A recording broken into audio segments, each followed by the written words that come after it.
Good evening. Good evening. Happy Halloween. And welcome all to Blue Table Talk.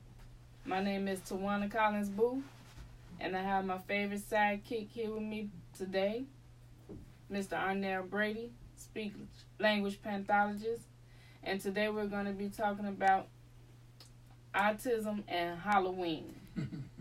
And how do the trick or treating part? How does kids with autism trick or treat? So to trick or treat or not to trick or treat? So that's what we're going to be discussing today.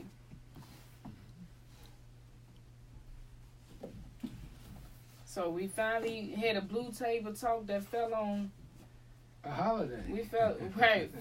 Well, we get blue table talk about being on Thursday gonna fall on quite a bit of holidays, but those holidays we might not be here. Thanksgiving and also my birthday coming up. Oh, when is that gonna be? November the 21st. Okay, You know it's Scorpio season. But yeah, it happens to fall on Halloween today, and the weather is not cooperating. With Chicago. Chicago weather is hopefully the kids get a chance to do a little trick or treating today and get going to some stores because of the snow. So I know a lot of parents, and then school was out, so that because of the strike, it probably caused a lot of Halloween parties to be canceled. So hopefully the kids get a chance to enjoy, because I know parents probably bought costumes and everything. So hopefully the kids are out trick-or-treating. But if not, I hope you all are tuning in to us today as we had this special Halloween edition. So, Mr. Brady, we're going to talk about Halloween and autism and why some kids on the spectrum might not be able to trick-or-treat or have signs.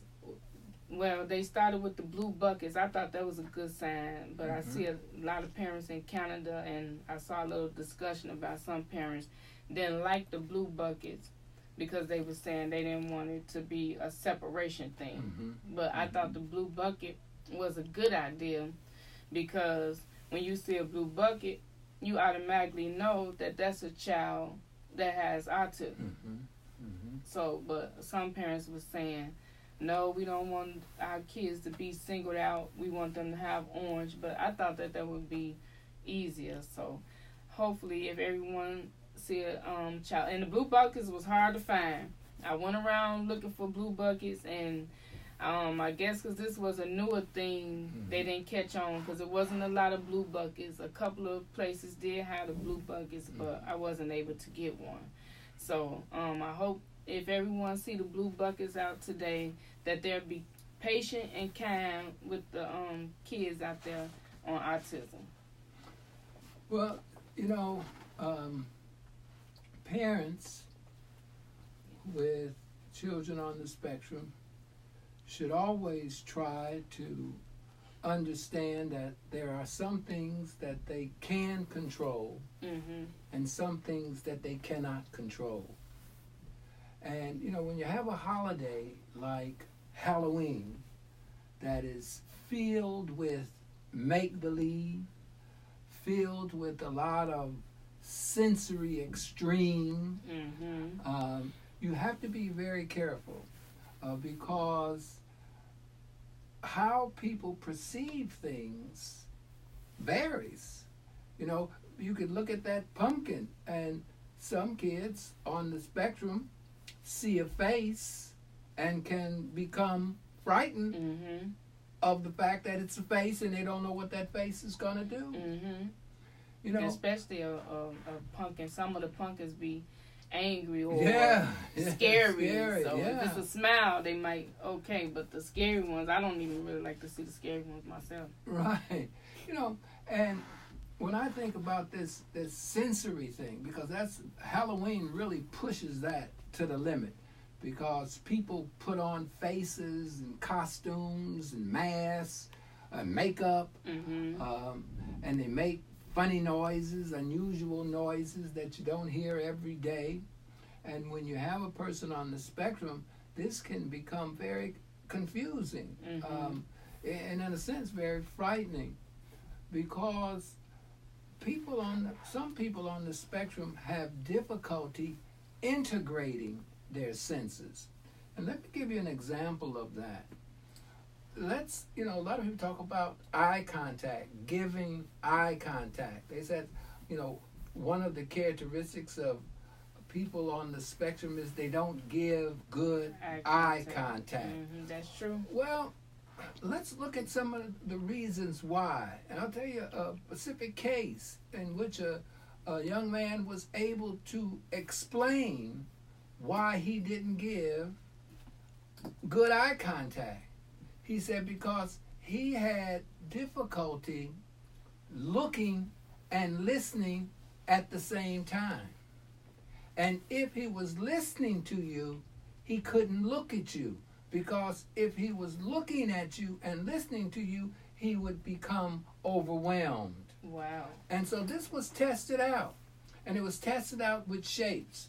So the researcher showed the child some shapes that the child had to remember and identify, and he did it quite well. Then he put the child in a situation where he just had to follow some directions just by listening and not looking, and he did very well. But when he combined the two, when he combined the looking and the listening, the child was not able to perform well. Basically, what's happening in this situation is the visual and the auditory systems are out of sync. Okay. And so what happens when you're getting something that is kind of confusing, you want to block it out and move away from it. And this is why a lot of people on the spectrum do not give good eye contact. It's because they're having difficulty looking and listening together. Now let's put Halloween in there. let's put Halloween into the situation, and parents need to be very careful. There are many ways in which you can enjoy the Halloween holiday without going door to door. Right. Without you could have. What are some of the ways a person can enjoy the Halloween without going door to door? Usually in the dark. Most cases. Yeah. Usually, I think the mall is a good way to trick or treat, because you have like a lot of stores in one area, and you can just get that. Take the kids to the mall. You can do that round, and you're over with. Instead of and then it's bright, it's light in there. You got security in there, because nowadays I just house to house, depending on where you are, probably not such a good idea anyway for nobody. Yeah. So I think But they're still doing it. Yeah, well, because especially kids, in the High Park area. Yeah, I just saw something out there. The snow didn't stop them, and they was out there happy. So yeah, I think the mall is a good way. Or Party like I said, usually my best friend usually throw a big Halloween party. And you make sure the kids enjoy Halloween. So much candy, cake. That's a safe environment. So like you said, a home party. And I know another a school usually had the parents bring their trunks. Okay. So it's trunk or treat. And they be in the parking lot of the school. Okay. And they open up the trunks. And all the parents fill their trunks up with candy. And then the kids, they parade with they costumes on, and they get out the trunk. But they not out of the parking lot. They in a safe environment, because they in the parking lot. The parking lot is closed off.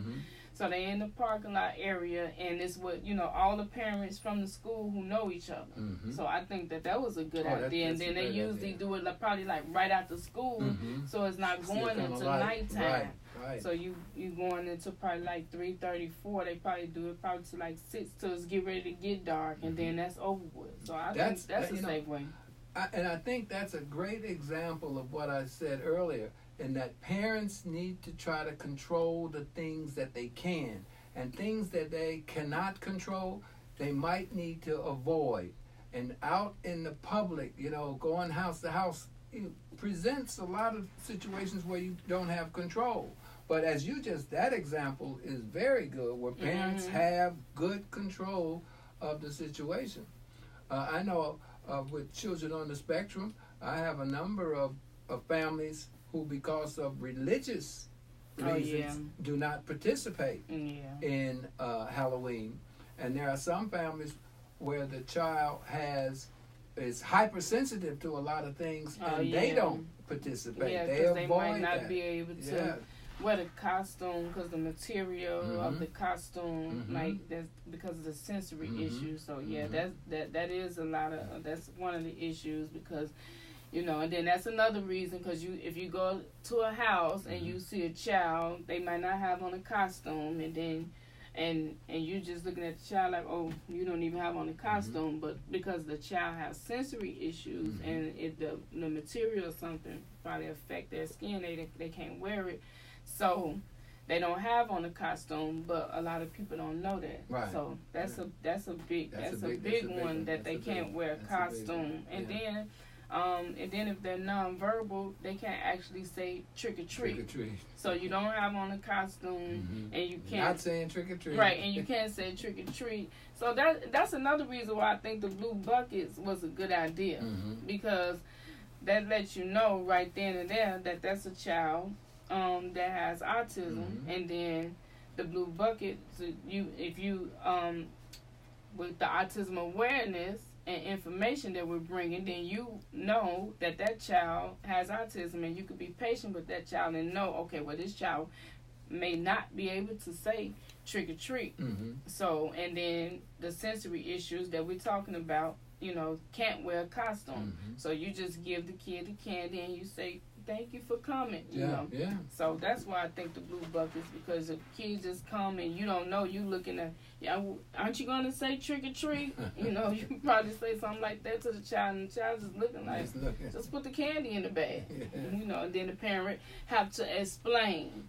So I think that's why I really like the idea of the blue bucket, even though, But I do think it's a good idea for children, on the spectrum, to be able to participate in all holidays as much as possible. Parents controlling what you can control, and accept the fact that there are a number of things you cannot control. And that doesn't mean you have to avoid the holiday or avoid participating in it. Just set it up so that you can participate in it through your controls. Yeah, because that's the thing. That's we have limited, functions for our kids, and that's the reason why our organizations, we all have different parties, so our kids can have somewhere where they can enjoy those type of holidays, in a safe environment, and where everyone who can understand what is going on. So, like you said, a lot of they might not want to go to a party, like a big party that they invite. Like, oh, come on! If they're in high school and they have, we having a Halloween party, but then maybe they probably can't hold a good conversation. So then they probably don't want to go with those kids. So then that's the reason why our organizations have the parties where they can come and they can fit right in and feel good. And so controlling things you can control and things you cannot control. Because like you said, all the holidays and all the functions, they definitely should participate in. So Halloween is a wild holiday. Yeah, Halloween. Me personally, I never really. It was for kids. I never really, Well, I think just as many parents participate in it now. I was in the. They kind of make it fun though now. As long as it's fun, I'm for it. Like dressing up as another celebrity or stuff like that. I don't like the witch or the the scary part. Stuff. If the it's blood, fun, you know, you want to, yeah. So if it's fun, like the kids, the costumes that they have now today, they kind of fun with their favorite movies, their favorite action figures. So that's the fun part. I don't like when it's scary. The boo, and you know, you say boo, and they you know, the noise might affect their ears. Yeah. Somebody boo. My grandson is a shark. He has a shark. Oh, okay. My grandson was a dinosaur today. Okay. Yeah, and my granddaughter was a little pumpkin. Okay. And I was waiting on a picture of my other granddaughter. Okay. So try to see where she was. I post my pumpkin, but I didn't get a chance to post my other two grandkids. Okay. So. But yeah, and then another thing, when they go to the door, and you know how some kids might just grab the candy. Yeah. So, and then, you know, the homeowner looking like, what are you doing? You just grabbed all my candy. So, you know, that's another issue that, you know, the kids with autism might have with the candy issue. So with the motor skills, it might be hard for them to grab a piece. So it might take them a little longer. They might get a fist grip. Yeah, so they might trying to grab a piece and then the homeowner might be like, okay, they taking too long. So again, that's why I think, you know, the controlling situations, have a controlled situation. The blue buckets or, you know, whatever our parties that we usually have or whatever. And like you said, sometimes the noise and everything with the sensory issues and whatever, it might make the child cry and get upset. Yeah. And so then if you have another child, you have one child on the spectrum and one child that's not, then okay, when that child upset, then it's probably taken away from the other child, because you have to try to calm that child down, and that your other child still want to trick or treat, like, hey, he or she not gonna spoil my fun. So you better get them under control. But you know, it take a little time when they get upset and with their tantrums. So that's another issue that they could have out there trying to trick or treat. If anything trigger them, like the noise, the boo, and you know, and sometimes it be older kids with their scary mask on, and they run past you. If you outside just on the regular trick or treat going house to house, they might run past you, because I get scared when they run past me with their mask on. I'm like, let me hold my. Okay. So, yeah, that's another issue. So we have a different issues that the kids but we hope that all the kids got out there today or went to the mall or family head functions or different organizations. Churches too. Because I want to say maybe I don't know if that's Larissa Church or Leandre School that do the trunk thing. So I'm not sure if it's the church, but yeah, some of the churches have the place. But if the kids did get a chance to trick or treat today, we hope that they did it in a safe environment, and that they was able to enjoy it and get a lot of candy. And don't eat the candy though before the parents check and make sure the candy's safe, because nowadays it's just way worse. You just have to check each piece, and that's another reason why you want to have it in a controlled environment, because now you got to really inspect the candy nowadays, as best you can, but you really don't know. Right, because you know all the different things we got going on now just on a regular basis. So you inspect the candy and make sure the candy is fine. And so we're glad that the kids they're going back to school tomorrow. So the strike is over. So hopefully maybe the teachers may allow them to reschedule their parties at the school for the kids that didn't get a chance to enjoy Halloween today. So maybe they'll reschedule or something. But if not, everyone, we hope you all enjoyed your Halloween. And hopefully you all, because it snowed, you all were in the house looking at Blue Table Talk tonight. And if you haven't already, subscribe to my YouTube channel and tell a friend to subscribe to my YouTube channel. Like I said, we're going to be going live soon on there. So I'm trying to get all the subscribers that I can before we go live on there, and then we can communicate back and forth through the YouTube. But we'll still be going live here on Facebook. So we want to thank you all for joining us tonight for this Halloween edition of Blue Table Talk. And enjoy the rest of your night. And we'll see. Oh, and next week, I got some special guests coming. So please tune in. I got CAC, Chicagoland Autism Connection. They'll be right here at the Blue Table next week. So tune in for another one of my Blue Talk panels. So see you all next week. Thank you. Good night.